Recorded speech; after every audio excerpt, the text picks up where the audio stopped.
Hey, seventh graders. So this week we are going to be continuing on with our studies of World War II and focusing specifically on the events leading up to and of the Holocaust. So just want to give you a disclaimer before we get started that this particular lesson, in my opinion, is the hardest lesson that we will be learning about all year. And when I say it's hard, I'm not referring to the level of difficulty.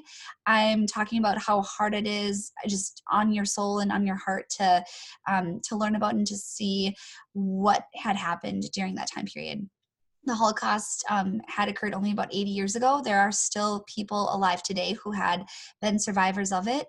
And I think that, our way of honoring the legacy of the people who did not survive and the people who did survive is just by making sure we never forget and that we continue to talk about it and we continue to have these hard conversations and to see things that maybe make us feel uncomfortable because we know how wrong it is and we know in our hearts that we need to make sure something like this never happens again. So just wanted to start with that disclaimer because there are maybe some images that are just really heart-wrenching, but like I said, sometimes the harder things that we talk about are the most important. So we're going to go ahead and get started then. So where this all begins is with Adolf Hitler and the Nazi Party. So Hitler had risen to power after World War I, and he had spent some time in prison where he had written a book called Mein Kampf, which translates to My Struggle. And in that book, he had outlined a lot of ideas that he had had. And one of those ideas that he had had was very anti-Semitic. Basically, anti-Semitism or being anti-Semitic is being very prejudiced against individuals of the Jewish faith. And Hitler basically blamed everything that was going on in Germany and all of the struggles that the people of Germany were facing. He blamed that on people who were Jewish. He also started going against the Treaty of Versailles and kind of, attacking some of those main ideas. The Treaty of Versailles, if you remember from last week, had put a lot of different restrictions and stipulations on the country of Germany, which in part kind of led to Germany being a very volatile country at the time. And the people of Germany were left looking for somebody to get them out of that. And Hitler was very charismatic and somebody who had a lot of ideas, terrible ideas, but a lot of ideas that placed the blame on someone else other than many of the people of Germany. So people kind of flocked to that. He was appointed to Chancellor of Germany in 1933 and basically transforming Germany from the Weimar Republic into the Third Reich, which was a total dictatorship. So he created a place where he had total and complete control. So Hitler wanted to create a master race. This was another thing he had outlined in his book. And in his master race, the Aryan people would be considered to be a pure and superior race to other people.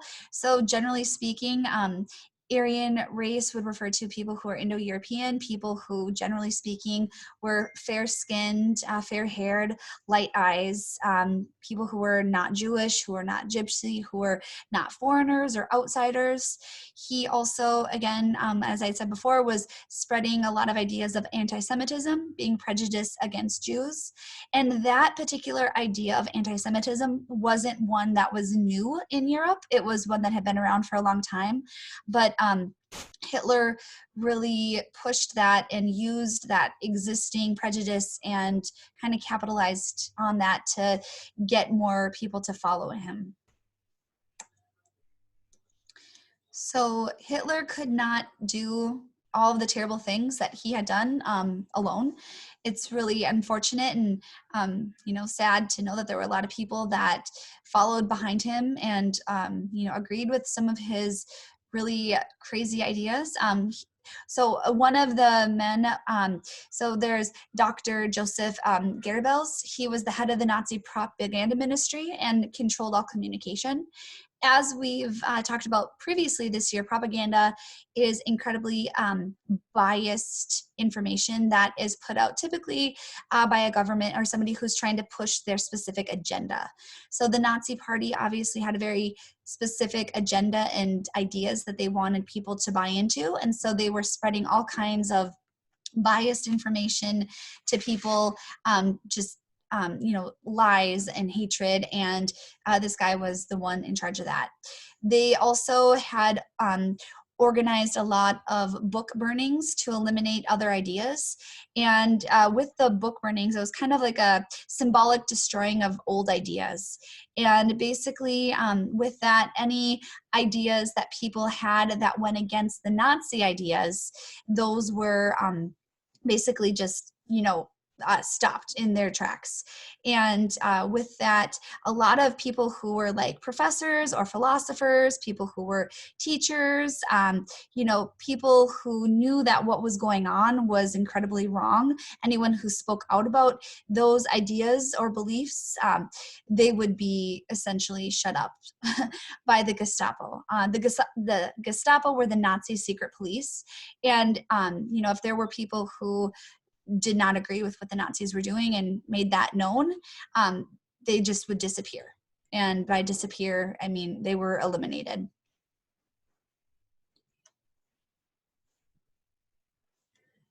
So another one of the Nazi leaders is a man by the name of Heinrich Himmler. Himmler led the Nazi secret police. He also formed death squads. These death squads were called Einsatzgruppen, and basically gathering a lot of people who, again, were speaking out against what the Nazis were doing, gathering people doing mass killings. He was one of the architects of the Holocaust. He's somebody who was willing to basically just, kill and murder somebody in cold blood just because they had different ideas than what the Nazis were trying to accomplish. All right, and then Adolf Eichmann, he is another one of the organizers of the Holocaust. He was in charge of transporting Jews from ghettos to concentration camps. So the term ghetto is one that has origins with this. So a lot of individuals who were Jewish were all essentially gathered up, and they were forced to live in certain parts of cities where they didn't have a lot of access to the best resources. They were basically blocked away from other parts of the city. I mean, sometimes even, walls were built or large fences to keep people who were Jewish away from other people in cities. So they were oftentimes gathered into these areas that were called ghettos. And this man, Adolf Eichmann, he transported and round up Jews across Germany, Poland, and France, which were under Nazi control at the time, and transported Jews into concentration camps. Well, the Nuremberg laws, this was something that was passed in 1935. And basically, it said that anybody who has any Jewish blood or any Jewish ancestry, whether it's, their grandfather or their great-great-grandfather or somewhere down their family line, if they had any Jewish ancestry, that they themselves would be considered a Jew. And there were many restrictions that were placed upon people who were Jewish. There were a lot of people who were starting to get really scared if they had any Jewish ancestry. People started to flee if they could, and to try to, get out of these places where Jews were being round up and persecuted. There were a lot of, people fleeing at one time. There was actually even a ship that was called the St. Louis, and it was carrying a whole shipload of Jewish refugees, and they were even turned away from entering the United States. There were so many people trying to leave, and those individuals were sent back to Europe, where, some of them may have met a tragic fate. But it was an incredibly scary time for entire families, just trying to, keep themselves safe any way they could. And things ultimately just continue to get worse. So this brings us to something that's called Kristallnacht. That translates to Night of Broken Glass. This was November in 1938. And essentially on this, during this, there were Jewish stores, houses, synagogues. They were basically just destroyed systematically. And there were approximately over 700 businesses that had been destroyed. 267 synagogues had been destroyed that were all, owned and operated by individuals who were Jewish. This was a violent riot, basically, against the Jewish people, their businesses, their homes, their properties, and it was a widespread. This was a widespread government movement, and it was led and orchestrated by Nazi stormtroopers. And this night of broken glass had been ordered by Adolf Hitler in what he had believed was retaliation. There was a young Jewish teenager who had assassinated a German ambassador, in part because of the terrible treatment that many Jews were receiving. And when that German ambassador had been murdered, Adolf Hitler had ordered his Nazi troops to go and systematically destroy all of these places that were important and had belonged to people who were Jewish. So things for Jews are getting incredibly dangerous. I mean, even just being Jewish at this time was dangerous.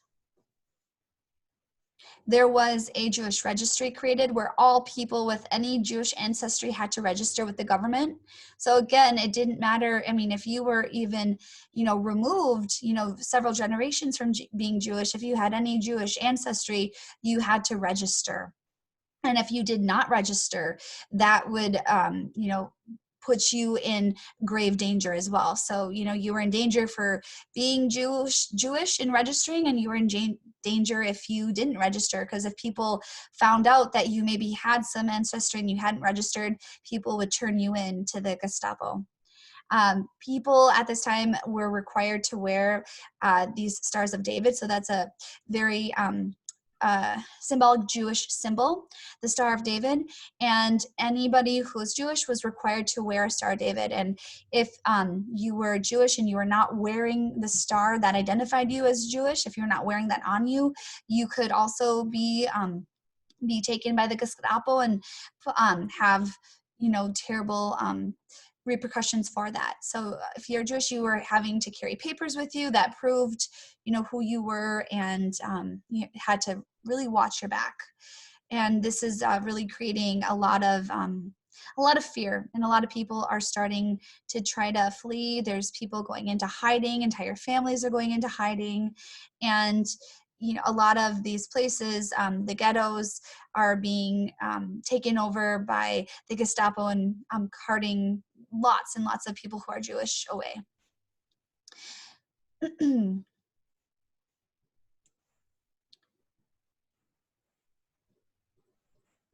So this is where all of what's going on takes that final and just really horrific turn. The final solution is what it was called. And the final solution was basically it was a systematic and deliberate genocide of Jewish people across Europe. It was a plan developed in 1942 to eliminate all Jews from Europe. And eliminate is a mass murder of all people who are Jew. This included women, this included children, the elderly, men, anyone, any age. If they were of any Jewish ancestry, this is what the final solution was. People from across all Europe were taken to these concentration camps. And at this time, much of Europe was controlled by Hitler. France was controlled by the Nazis. Poland was controlled by the Nazis. Many countries were controlled by the Nazis.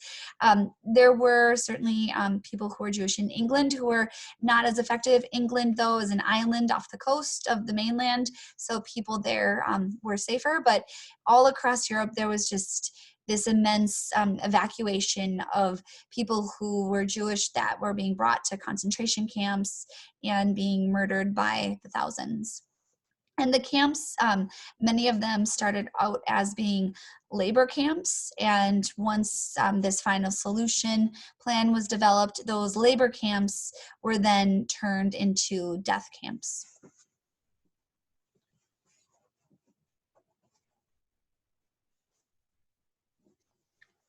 So many of the camps could be classified as extermination camps that were essentially, their purpose was set up to kill a mass number of Jewish people.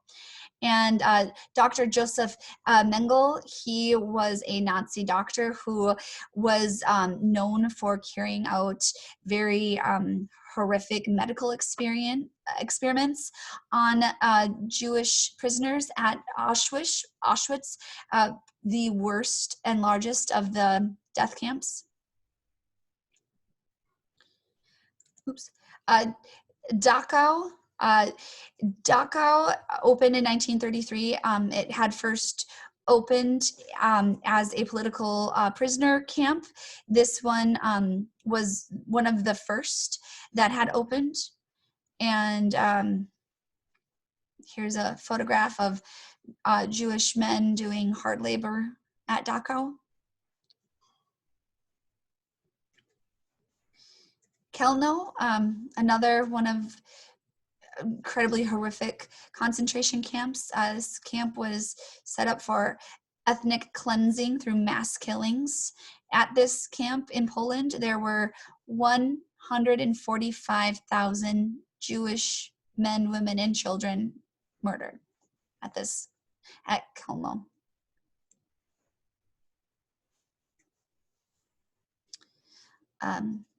Buchenwald is the first of the concentration camps that was set up in Germany.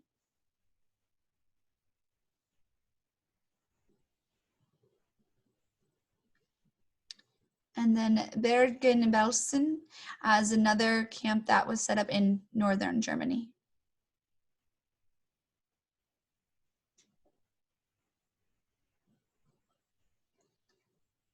And then Auschwitz, which is the largest and worst of all of the death camps.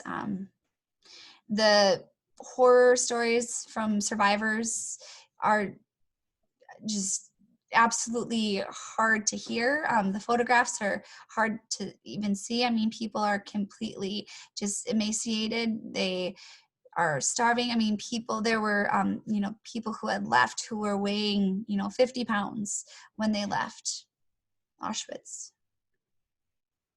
Here's a photograph of women entering Auschwitz. All of the women were forced to have their hair shaved. They were given these uniforms, being let off to work. In the concentration camps, those who could work were forced to endure hard labor. This isn't just at Auschwitz, but all of the camps. And if there was any individual who was not able to perform any of the hard labor that they required, they would just be killed immediately. And some of the ways people were killed, I mean, they're just absolutely horrific. There were gas chambers and mass murders of, hundreds of thousands of people.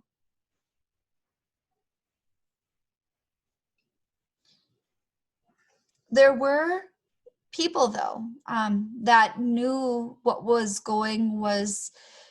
horrendously wrong on so many levels and did what they could to try to help.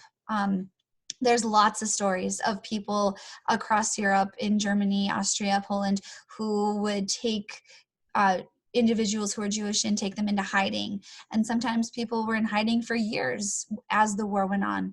And, those individuals who took people into hiding were putting themselves and their families at great risk as well. But knowing what was going on, by not doing anything, they did what they could, because not doing something wouldn't have been an option for them.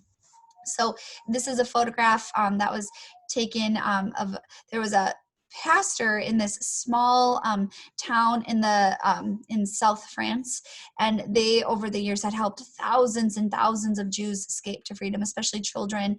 They would hide people in this whole town was kind of in on it in the south of France, and the village got together, and the minister, he's the one in the center there, was kind of one of the main organizers, and he would set up people in private homes or in fields if the Nazis were coming, in barns, and keep people hidden. And over the course of the year, thousands of Jews escaped and lived because of their efforts. There are some people, when learning about this time period, that say, well, why didn't people who were Jews just fight back? And the answer is, well, they did, but oftentimes those resistance didn't end well. This is probably one of the most well-known. This is the Warsaw Ghetto Uprising, April 19th, 1943. So there were 750 Jews were able to hold off the German Nazis and avoid being taken to concentration camps for a little while, but eventually that uprising did not last. It did not end well. And at the end of it, there were 7,000 who were killed, and 56,000 people from that Warsaw Ghetto were deported and brought to concentration camps.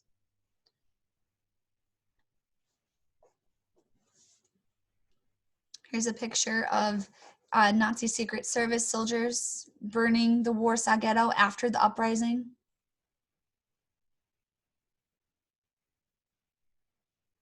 Here's another picture from that of the deportation of the Jews after. I mean, you can, if you look in the photograph, I mean, that little boy that's kind of in the center there, just the sheer terror and knowing that, everything that you've known is now gone. Your home is destroyed. You're being taken somewhere where people go and they don't come back. I mean, just the sheer terror of it all is just horrific.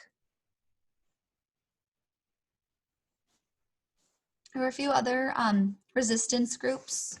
So the White Rose was a resistance group that had been led by two siblings. So it was a brother and a sister there in the photograph there, Sophie and Hans Scholl. They were two students. They were studying at the University in Munich, and they wanted to do what they could to spread information about why what was going on was so wrong, and kind of shedding light into what was going on. There were a lot of people who didn't really want to know exactly what was happening at the concentration camps and what the Nazis were doing and their agendas, and just kind of said, they just remained ignorant about it. So these two started the White Rose group. You can see she's got her white rose right there, signifying that she is part of that group.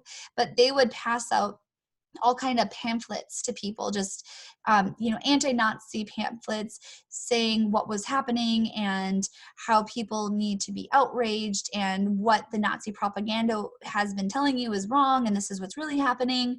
And those two were eventually caught by the German authorities, and they were killed in 1942.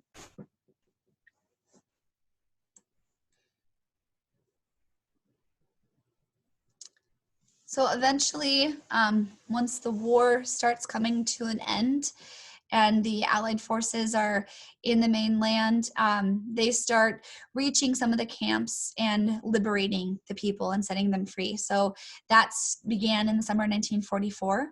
Soviet forces liberate Auschwitz and camps in Poland and Eastern Germany, and the American forces start liberating Buchenwald and camps in the West.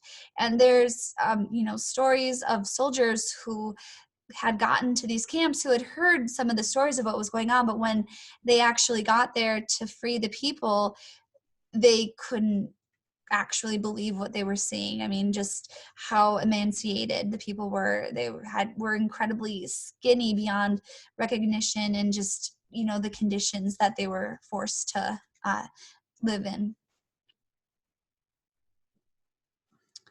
This picture is a man pointing out to the Allied troops who some of the Nazi leaders were at the camp.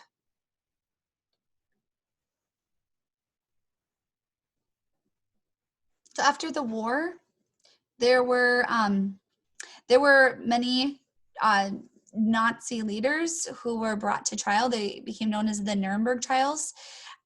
When the war ended, though, there were a lot of very high up Nazi leaders who had committed suicide instead of facing what sort of outcome would justice would serve them. Adolf Hitler being among them. He had committed suicide when he was being faced with being captured. There were 22 major Nazi leaders, or I guess commanders, who were tried for their crimes in Nuremberg, and it's called the Nuremberg trials because that's where it had taken place, in Nuremberg. And a lot of them just said that they were just following orders, that they were, what wasn't their idea, they were just following orders, they were just doing their job. And that argument didn't necessarily hold up because some of them were top leaders, and if you're at the top, you're not necessarily following orders, you're the one giving the orders. 12 of them were ultimately sentenced to death. Others were given life prison sentences. Some of them had escaped and tried to make it to South America, where they were able to hide out for a number of years. One of those, Adolf Eidelman, he had made it to Argentina, and he had actually lived in Argentina until 1960. So he was arrested in 1960 and returned to Europe, where he was then tried and convicted, and he was put to death in 1962 for his crimes. So the effects of the war, the Holocaust. So this chart shows, okay, the country or territory is the first column, and then the estimated number of the Jewish population before the war started, and then the number of Jewish individuals in each population that had been annihilated. That means how many were killed. And then the last column is the percent of Jewish individuals of that country that had been killed. So some of these numbers, and each one of those numbers represents a person, an actual person who lived during that time period, who either survived or lost their life. But these numbers represent all real people. So if we look at the very bottom, there were an estimated 5,933,900 individuals who were killed. That's 67% of the entire Jewish population in Europe. So if you look at a country like Poland, for example, Poland starting out with about 3,300,000 Jews, and there were 3 million Jews who had been killed. That's 90% of their entire Jewish population. So some of the numbers, there's not exact reckoning for, they're just estimates, but these numbers are just staggering to look at. And I think, this is why we talk about this, and this is why we don't forget, because all of the people that had to live through that, their legacy and their stories need to live on and to be told. So that way we make sure that nothing like this can ever happen again. So that is a little bit about the Holocaust. There's, lots of different types of resources out there. If this is a particular topic that you're interested in learning more about, please feel free to reach out to me. I can certainly recommend different books or novels. There's a lot of web resources out there as well. And, even places that if you are ever given the opportunity that you can visit. So for example, this photograph here is a famous photograph. It's the gate that goes into Auschwitz. And Auschwitz has actually now been turned into a museum, you could say. It is basically, it was left essentially the way it was when the Ally forces came and liberated it. So people from all over the world travel there today to go and walk the grounds where, there were so many lives lost, and you can see the homes, you can see the chambers where, people were killed. You can see, you know, see some of the things that people would have seen many years ago. So if that's ever something you have an opportunity to do, if you're in Europe, you can, certainly check that out. But there is also a United States Memorial Holocaust Museum in Washington, D.C. If you ever have the opportunity, that is definitely a place that you may want to check out. So if you have any questions about any of this, please let me know. And I hope you guys have a good rest of your week.